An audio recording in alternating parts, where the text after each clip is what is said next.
అందరూ బాగున్నారా? ఈరోజు జొన్న రొట్టెలు ఎట్లా చేసుకోవాలో చూపిద్దామని ఒక కొత్త వీడియోతోటి వచ్చేసిన. నేను చూస్తున్నారు కదా, జొన్న రొట్టెలు నేను ఒక 12 చేసిన 3 కేజీల పిండితోటి. మీరు కూడా జొన్న రొట్టెలు ఎట్లా చేయాలో నేర్చుకోండి. ఇప్పుడు పొయ్యి వెలిగించేసి ఒక గిన్నెలా వాటర్ పెట్టేసి పొయ్యి మీద పెట్టేయాలి. ఇక్కడ పచ్చజొన్నల పిండి పట్టించి పెట్టిన నేను, అది ఒక గిన్నెలో పోసేసుకోవాలి బేషన్లా. తర్వాత ఇక్కడ నీళ్ళు బాగా మసలాలి.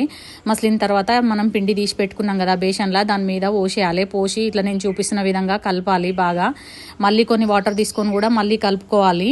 చూసుకోవాలి పిండి మరీ లూజ్ అయిపోకూడదు. వేడి ఉందా లేదా చూసుకొని ఇక్కడ నేను చూపిస్తున్న విధంగా బాగా కలుపుకొని ఒక పోర్షన్ లాగా సైడ్కి చేసుకొని ఒక పార్ట్ చేసుకోవాలన్నమాట. పార్ట్ చేసుకొని అది పక్కకు తీసి పెట్టేసుకొని ఇప్పుడు కొన్ని వేడి నీళ్ళు కొన్ని చల్ల నీళ్ళు కలుపుకుంటూ మొత్తము పిండిని ఇట్లా పిసుక్కోవాలి.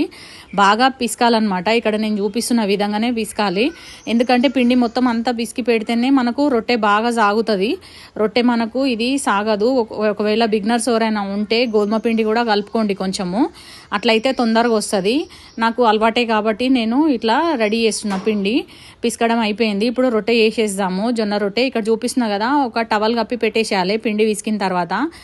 జొన్న రొట్టె పర్ఫెక్ట్గా రావాలంటే ఒకటే టిప్పు, బాగా వాటర్ మసలాలి.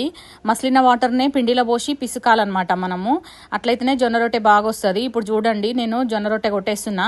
ఒకవేళ బిగినర్స్ ఎవరైనా ఉంటే కొంచెం మందం కూడా వేసుకోండి రొట్టె, ఏం ప్రాబ్లం లేదు. కాకపోతే కాల్చడం మంచిగా కాల్చాలి. పెంక మీద వేసి మనం కాలుస్తాం కదా, అప్పుడు మంచిగా కాలవాలి. ఈ జొన్న రొట్టెలతోటి చాలా రెసిపీస్ నేను చూపిస్తాను. అన్ని వీడియోస్ మొత్తం సిరీస్ వస్తుంది, మీరు అన్నీ వాచ్ చేయండి, చాలా బాగుంటుంది. ఇక్కడ జొన్న రొట్టె వేసేసిన నేను, పెంక మీద వేసేయాలి. వేసిన తర్వాత ఒక 2 మినిట్స్ వదిలేసి వాటర్ చల్లుకోవాలి. రొట్టె మొత్తము ఎండిపోకుండా ఉంటుందన్నమాట. వాటర్ చల్లుకొని తిప్పేయడమే. అక్కడ సైడ్ మనం ఏదైతే వేసినామో ఆ రొట్టెనే బాగా గాలాలి. అటు సైడు 1 పార్ట్ బాగా గాలితే ఇటు సైడ్ పార్ట్ ఎక్కువ కాలాల్సిన అవసరం లేదు. ఇది ఒక టిప్ గుర్తుపెట్టుకోండి అందరూ. గ్యాస్ స్టవ్ మీద చేసే వాళ్ళైతే 2 పెంకలు పెట్టేసేయండి. ఒక స్టవ్ మీద ఒక పెంక, ఇంకో స్టవ్ మీద ఇంకో పెంక పెట్టేసి ఇట్లా టర్న్ చేసినప్పుడు వేరే పెంక మీద మార్చేయండి. తర్వాత ఈ పెంక మీద ఇంకొక రొట్టె వేసుకోవడానికి వీలుగా ఉంటుంది. చూస్తున్నారు కదా, ఇక్కడ రొట్టె వేసేసిన నేను. ఇవన్నీ రొట్టెలు చాలా రెసిపీస్ చేస్తాను నేను. రేపు చాలా రెసిపీస్ పెడతాను. మీరు అన్నీ చూసేయండి, లైక్ చేయండి, కామెంట్ చేయండి, సబ్స్క్రైబ్ చేసుకోండి. ఈ జొన్న రొట్టెలు హెల్త్కి చాలా మంచిది. మీరు కూడా తిని ఎంజాయ్ చేయండి. ఇక్కడ నేను ఆనకాయ కర్రీతోటి సర్వ్ చేస్తున్నా. ఈ ఆనకాయ కర్రీ పాలు పోసి వండిన నేను. ఈ రెసిపీ కూడా పెడతాను నా ఛానల్లో.